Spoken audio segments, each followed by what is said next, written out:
Boddington is located in the hills, 123 kilometres southeast of Perth.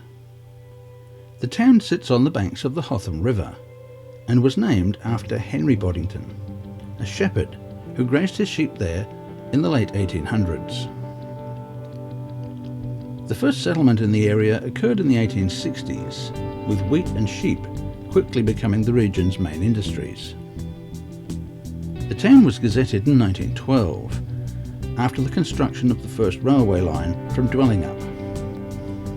The town of Marianne was originally the centre of the area, and the Road Board office was founded there in 1892.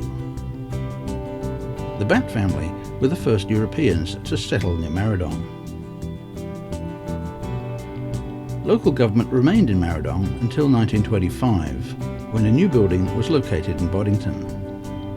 This building still stands in Johnston Street, next to the town hall. In 1961, the Marianne Road Board was renamed to the Shire of Boddington. Marianne once had a shop, a post office, hotel, church, and a one-room school. But the only structures remaining today are St Albans Church and a few old homes in varying states of repair. The first school in the area was known as the Hotham River School and was located at a place we think was called Farmers Crossing. It operated until September 1920. The next school was built in the town site and stayed in operation until 1999. In 2000, a modern school came into operation. Ranford is a small settlement 4 kilometres east of Boddington and was established in the 1930s as a result of the tannin extracts factory that was built there. Although Ranford had a boarding house and a hall, it mostly relied on Boddington for all its other services. The tannin extracts factory opened in April 1937 and processed white gum timber. Tannin was used for the production of leather. Logs of up to 11 feet in length were fed into a machine that broke the wood up in such a way as to expose the cells. The tannin was then ready to be leached out. The leaching process took 24 hours and was done with a combination of water and steam. The factory was an important employer in the area and operated 7 days a week with 3 shifts a day.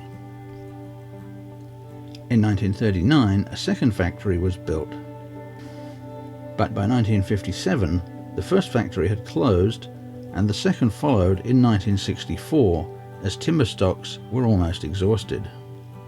Devastating bushfires in 1961 had wiped out much of the timber in the area.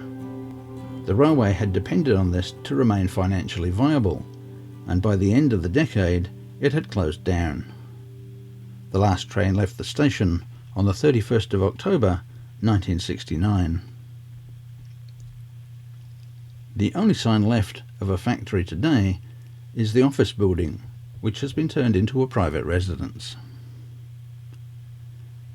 Development was generally quite slow until the discovery of bauxite in 1979.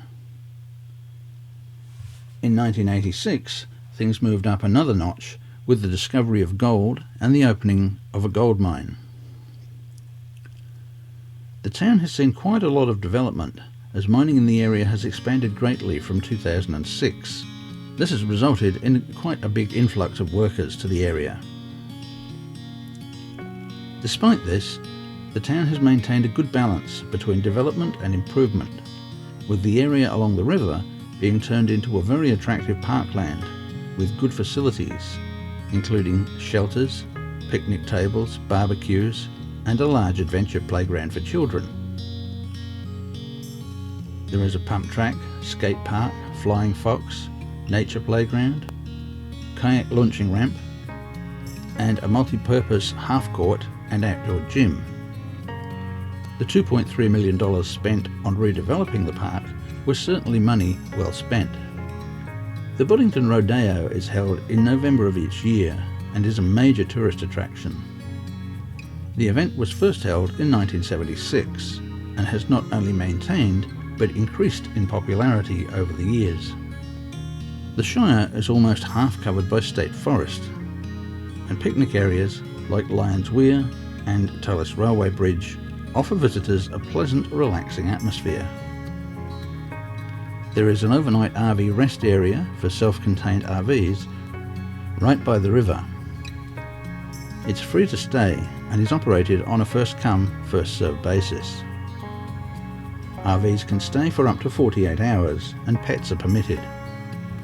It's not available during the rodeo weekend, as it's then used as an overflow for the caravan park.